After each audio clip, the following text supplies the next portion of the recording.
Hey guys, this is Rahil Rahman, working as a specialist engineer, part of the global engineering team Calculus, here to present you guys another episode as part of a TALX initiative by Calculus. So going into today's webinar, we're going to cover a new SD-WAN vendor which has been doing rounds in the networking circle, which is HPE Aruba. We're going to start with Aruba SD-WAN Fundamentals, where we will walk through the basic functionalities, components, and key features of Aruba SD-WAN. For today's agenda, we'll start off with the Aruba SD-WAN solution, how it can replace the traditional WAN network, and why should customers move to Aruba SD-WAN. Then, we'll cover the functionalities of Aruba SD-WAN, including key features, and finally, we'll wrap up things with a Q&A. Now, let us start with the general introduction on the Aruba SD-WAN portfolio. The Aruba EdgeConnect SD-WAN platform enables distributed enterprises to build a better WAN, securely connecting users to applications while increasing application performance. Aruba EdgeConnect is the premier SD-WAN solution for unifying the cloud, internet, and enterprise WAN into a single fabric. It provides enterprises with visibility and control over the new cloud-driven network while ensuring consistent performance for every enterprise and SaaS application. We can replace the whole traditional network, which has separate routers for various functionalities, with a single EdgeConnect SD-WAN router, which includes application-based performance, path conditioning, end-to-end next-gen firewall, and also including segmentation. It supports multiple cloud networks and includes vast dashboard and application visibility reporting. It is supported with automated provisioning and a simplified dashboard with customer-friendly user interface. Now, coming to the Aruba SD-WAN key use cases, support cloud-first organizations, which means it builds unified SASE and it integrates with multiple cloud security vendors and intelligently steer traffic to the cloud and eliminates the need for backhauling traffic. It supports deploying EdgeConnect to any cloud providers such as AWS, Azure, Google, etc. Next is replace branch firewalls and routers. Aruba SD-WAN consolidates branch network and security functions, including built-in next-gen firewall with IDS IPS, DDoS protection, and role-based segmentation. It protects data in transit with IPsec tunnels and has full support for OSPF and BGP. It can easily deploy security policies with zero-touch provisioning. Improving app performance. It can give priority to mission critical applications using business intent overlays, which are nothing but built-in SD-WAN policies that can be customized. It runs high quality voice and video over broadband internet, and it gets the highest quality of experience with path conditioning, SaaS, and WAN optimization capabilities. This WAN optimization capability is one of the key USPs of Aruba SD-WAN. We will discuss more on WAN optimization in the future slides. At last, securing IoT devices. It implements zero trust network segmentation to complement SASE. It ensures that users and IoT devices can only reach network destinations consistent with the role. It can go beyond what is defined by SASE and can integrate with multiple Aruba products as well as third-party vendors. Now, let us concentrate on the Aruba SD-WAN architecture. So we start with the EdgeConnect SD-WAN components. There are three components in the Aruba SD-WAN architecture. First is the cloud portal, the orchestrator, and at last the EdgeConnect device. The first component that we are going to talk about is the cloud portal. Cloud portal maintains and stores licensing details including boost, serial numbers of the hardware devices, also provides software upgrade image files that are pushed to the orchestrator. It basically acts as the SD-WAN and Boost licensing database. Here, Boost refers to the WAN optimization license that the customer can include apart from the SD-WAN license. The Cloud Portal does not involve any kind of customer interaction. Cloud Portal maintains relevant licensing information including the account name and the key. The cloud portal is used to register cloud-based features and services such as SaaS optimization and edge connects. The appliances are registered using this account name and account key initially and should have reachability with the cloud portal which is accessible through internet. So the cloud portal registers Edge Connect appliances, licenses and subscriptions. When you purchase one of these products, an account name and instructions to obtain your account key are sent to you and you can use these to register your products. Next, we come to the orchestrator. Aruba Orchestrator is an integrated management system that provides extensive visibility and control over the SD-WAN configurations and securely manage the appliances and use to push these configurations to the appliances.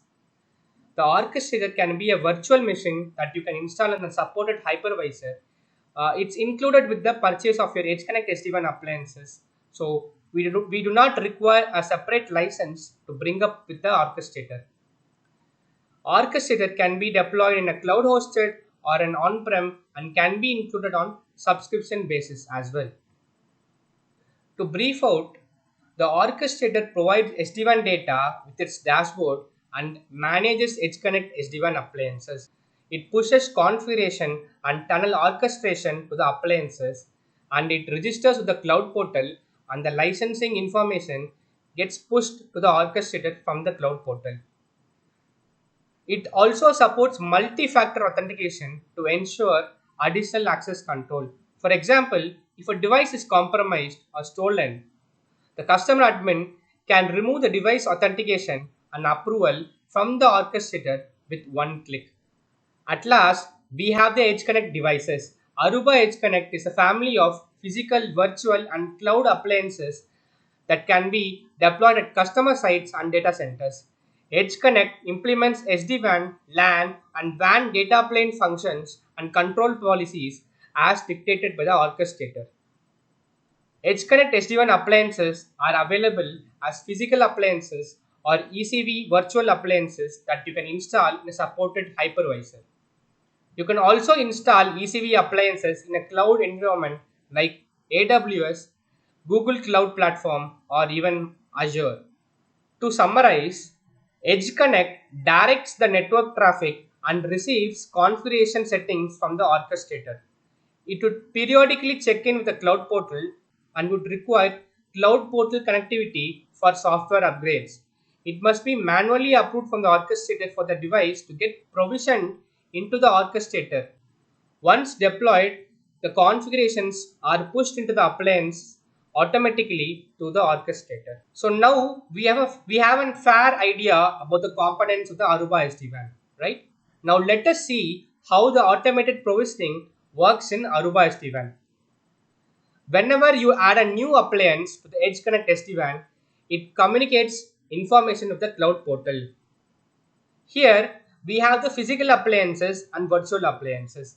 Physical appliances provide their serial number, whereas the virtual appliances provide their account name and account key so that the appliances get registered with the cloud portal. And in turn, for the virtual appliances, the cloud portal would give it a virtual serial number. After the cloud portal finds this information in its licensing database, it will notify the orchestrator about the new appliance. It also puts the appliance into a registration pending status. You can automatically approve or manually approve new appliances from the orchestrator. Once the appliance is approved from the orchestrator, it gets provisioned into the orchestrator. Now, after approval, the orchestrator automatically pushes various configuration information to the appliances, which includes deployment profile info, template groups, business intent overlays. In turn, the appliance then automatically establishes overlay tunnels with its peer EdgeConnect appliances. For pushing the configuration into the appliance, there are two ways of doing so. One is by using the default manual config wizard from the orchestrator or by using the pre-configuration template, that is the YAML file, to push the configuration to the appliance after the approval of the device. This is done once the device is approved from the orchestrator through either of the methods so that the configuration gets pushed automatically to the appliance. Next, we will talk about the encapsulation method that Aruba SD-WAN uses, which is primarily the IPsec UDP. Aruba SD-WAN builds its overlay tunnel using end-to-end IPsec VPN tunnels. The recommended and default mode is IPsec UDP mode, which is also called as ICLS mode. IPsec UDP is extremely flexible, secure, and robust and is deployed in production by many Aruba global customers. IPsec UDP mode uses the standard-based IPsec encryption with standard UDP encapsulation. The control channel, however, does not use IKE but uses the Aruba orchestrator for authentication, key distribution, and management. Here, the orchestrator is a trusted entity and is deployed in the enterprise data center and is a protected asset. Orchestrator performs the functions of a certificate authority in terms of distributing key material and authenticating edge connect appliances. Device level authentication is performed through secure TLS in the management plane. Here, the Aruba Cloud Portal and Orchestrator are trusted entities. Orchestrator automatically manages all the elements of key distribution and key rotation. It generates and distributes key to all the edge connect appliances in the network and distributes them over secure TLS connections. Now, let's see how IPsec UDP solves the following challenges. Operation with address translation. It can support multiple IPsec devices at the same branch. IPsec UDP mode in Edge Connect supports NAT traversal, PAT, and CGNAT. When 4G LTE is used as a WAN circuit, it is not possible to dedicate static public IPs for the branch, but the IPsec UDP mode helps reliably connect one or more devices at the branch to other branches, hubs, data centers, or the internet through different forms of NAT. Next, exposure from stolen devices is strictly contained. By using a trusted entity like Aruba Orchestrator in the data center or in the cloud, Edge Connect simplifies the authentication process to provide security at all times in the lifecycle of an appliance. If an appliance is stolen, lost in shipment, it cannot contact the orchestrator, the data center, or the cloud, and the key rotation fails. The appliance is automatically removed from the network and alarms are sent to the administrator. A stolen device can also be immediately taken out of the network by an IT admin with a single click in the orchestrator. Secure scalability and operational efficiency with orchestration. Aruba uses encryption keys that are never repeated. Key rotation ensures that a possible future compromise does not affect previous tunnels between the two appliances, since the encryption key at any point in the time cannot be used to derive past encryption keys. Key rotation happens in a timely manner and there is no loss of service when tunnels are rekeyed. Traversal of nation-state firewalls. Aruba has several successful implementations of IPsec UDP tunnels deployed by global enterprises in countries where there is a known nation-state firewall. Mitigation of carrier rate limiting. Multiple different UDP ports over IPsec can be easily orchestrated for hundreds of sites. This makes it more difficult for carrier to rate limit or block the traffic using upstream firewalls. On conclusion, the Aruba SD-WAN provides the most holistic approach to SD-WAN security in the industry, including a robust IPsec UDP implementation for Edge Connect to Edge Connect secure tunnels and business intent overlays. Now, we will move on to the important aspect of Aruba SD-WAN, which is the business intent overlays. Business intent overlays are the key mechanism in configuring and deploying a business-driven SD-WAN. So the orchestrator uses BIO to dynamically build and maintain overlay tunnels. A business intent overlay specifies how traffic with particular characteristics are handled within the network. Multiple BIOS can be created for different types of traffic. Overlays allows you to delegate application routing, security, and optimization policies across your entire SD-WAN fabric. Which traffic matches a particular bio is determined either by the label on the interface through which it enters the appliance or by matching traffic to an access list. The BIOS control things like the WAN ports and network type for transmitting traffic and what to do if the preferred links go down or fail to meet the specified performance thresholds. Before understanding the underlay and overlay tunnels, which gets created automatically, we need to understand about labels. To make it easier to identify connections, you can create descriptive interface labels for each link type in your environment. We can use labels to match and route traffic into overlays. The label type specifies which side of the network the interface is on. LAN labels identify LAN side data, whereas WAN labels identify the WAN service, such as MPLS, Internet, or LTE. If you edit a label, tunnels that reference that labeled interface are renamed accordingly. Bio uses the labels specified in the deployment profile to define how traffic is routed and optimized between sites. These overlays define the paths that traffic will take. The business intent overlays page automates most network tasks such as routing, link bonding, traffic shaping, and WAN optimization policies. Now, moving on to the tunnels, we have two different tunnels that are referenced through which the traffic flows. The underlay tunnels are IPsec UDP tunnels the appliances establish with their edge connect peers. Each appliance builds an underlay tunnel from a WAN interface with an interface label to its peers that have a WAN interface with the same interface label. Now, coming to the overlay tunnel, each business intent overlays use a link bonding policy to determine how each edge connect combines its underlay tunnels as a logical tunnel. This setting differs based on the type of traffic that matches it. Overlays are the logical tunnels created for different traffic types and policies. These overlay tunnels consist of bonded underlay tunnels. Tunnels are created automatically and you don't need to manually configure them. Apart from the two tunnels, we have one more tunnel type which is called pass-through tunnels. So these are ideally not IPsec UDP tunnels. They are a mechanism for routing pass-through traffic out of a particular interface.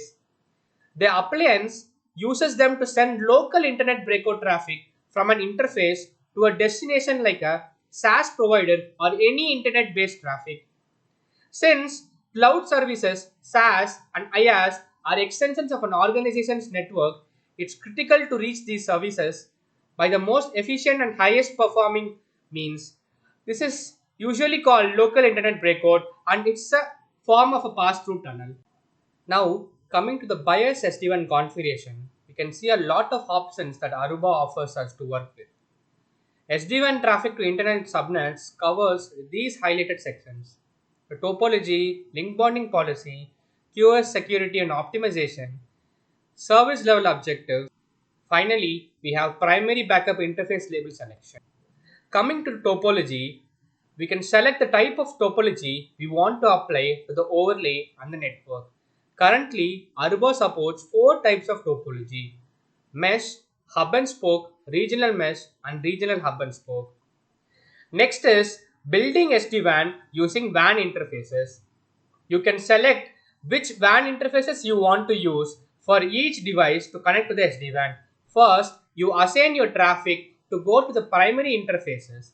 If the primary interface is unavailable or not meeting the desired SLAs, either the secondary or backup interfaces are used depending on what you have configured.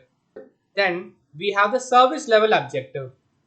Traffic is routed to the primary interfaces exclusively until the service level objectives for loss, latency, or jitter have been exceeded. If this occurs, backup interfaces are added to the overlay to help meet the specified SLA. You should configure SLAs based on the tolerance of the application to the network performance.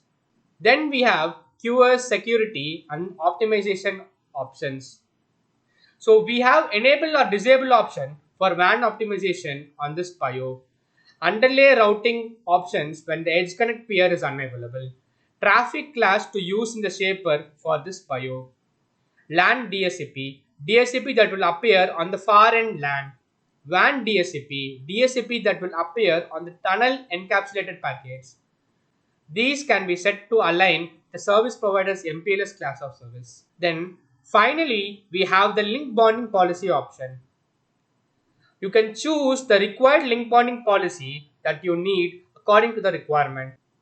You can select whichever link bonding policy you require for selecting the best route possible when data is sent between multiple tunnels and appliances. You can also select custom bonding, which enables you to customize link priority and traffic steering policies based on multiple criteria.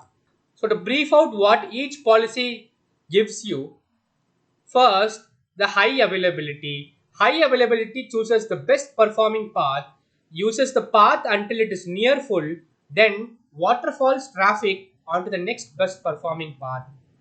All the traffic receives 1:1 FEC when a copy of the packet is placed on another transport. Usually, high availability link bonding policy should be used only for real-time traffic since it renders the effective bandwidth to 50%. Then we have high quality. High quality policy chooses the best performing path, which uses the path until it is nearly full, then waterfalls traffic onto the next best performing path. Here, adaptive FEC is used to provide parity packets only if there is degradation of the circuit. It is suggested that high quality link bonding policy should be used as the default selection for all non-real-time traffic types. Then we have high throughput. High throughput policy load balances packets across all transports performing below the SLA defined in the BIO. Adaptive FEC is used to provide parity packets only if there is degradation of the circuit. This link bonding policy is used only in unique circumstances. High efficiency. High efficiency policy load balances packets across all transports performing below the SLA defined in the BIO. No FEC is used in this bonding policy. This link bonding policy is used only in unique circumstances. At last, we have the custom link bonding policy. If the current fixed overlay bonding modes are not flexible enough, then the custom link bonding policy allows for fine-tuning your network performance. Custom link bonding policies preserves the existing bonding modes while allowing customization of the link bonding characteristics. This should only be used when absolutely necessary. Now, if we move over to the internet breakout options that is available in BIOS policy, first we have the preferred policy order. Preferred policy order of an overlay determines how an edge connect will process the internet bound traffic. Policy order can include one or more policies, and edge connect runs these policies similarly to access list processing from top to down. We can either locally breakout, or if we need to backhaul via overlay and breakout via DC, that is also available. The order in which these breakout policies are placed matters since the policy at the top is always preferred first and then the other listed policies in order. Next is breakout locally using the below interfaces. We can choose which interfaces can be primary and add backup if we need. For breakout locally, specific WAN interlace can be selected as primary with others selected as backup. The order in which these labels are mapped only matters when the link selection is set to waterfall and rank links is set to fixed order. Otherwise, all WAN underlays will be treated the same way. WAN underlays under the primary section will be used if it is up, and if all the primary links are degraded, backup links will be considered for link selection. Third option we have is link selection, which has two sub options. One is waterfall, the other is balanced. The waterfall method of link selection uses a rank ordered list of eligible underlay tunnels to determine where to send overlay payload and FEC packets. The ranking orders the underlay tunnels by a default metric that is a weighted average of packet loss and latency measured on each underlay tunnel. Usually, high availability and high quality bonding policy uses the waterfall method of link selection. The balanced method of link selection does not use a rank ordering of available tunnels but load balances packets across available underlays. It will either aim to balance available capacity or purely load balance in proportion to the underlay tunnel bandwidth. Now, to summarize what Bio offers to you and highlighting some of the main attributes, it overcomes the adverse effects of drop and out of order packets that are common with broadband internet and MPLS connections, that is ideally path conditioning. It leverages TCP protocol acceleration and data compression techniques.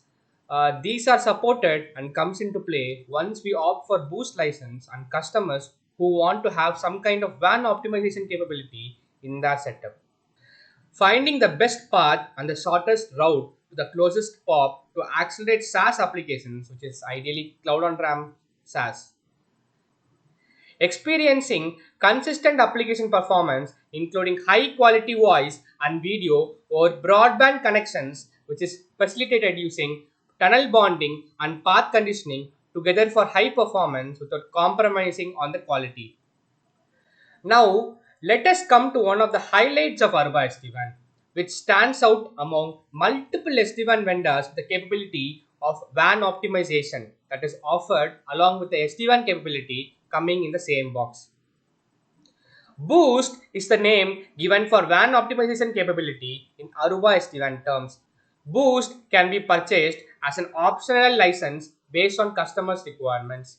You can purchase blocks of Boost in 100 Mbps or 1 Gbps increments, which enables WAN optimization via TCP acceleration and network memory for the appliance. Once you enable Boost, we can do both TCP acceleration and network memory based on what is needed and can be applied accordingly. Now, coming to TCP acceleration, this reduces the latency caused by distance or the hop count to increase throughput for TCP traffic. An Edge Connect SD-WAN appliance can act as a TCP proxy on behalf of a remote device by acknowledging packets within 2 milliseconds. This allows the computer to send the remaining packets much sooner. Utilizing disk caching as well as FEC and packet order correction, the Edge Connect appliances ensure reliable connectivity between themselves, avoiding the need for retransmissions. TCP acceleration must happen between the same pair of Edge Connect appliances because they need to keep track of sequence numbers to perform the TCP proxy functions. Also, each appliance needs a boost license for this to work. Then we have network memory. Network memory, what it does is, it reduces the congestion of WAN links to increase throughput. The network memory feature of Boost involves the deduplication and compression of transmitted data to reduce bandwidth requirements and congestion. Edge Connect uses disk caching technology to perform deduplication.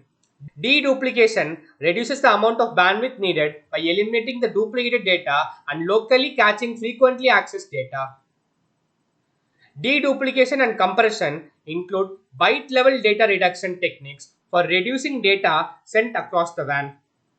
In conjunction with the compression, network memory dramatically reduces congestion in your network. For both these features, Boost needs to be enabled for the appliance to make use of the WAN optimization capability.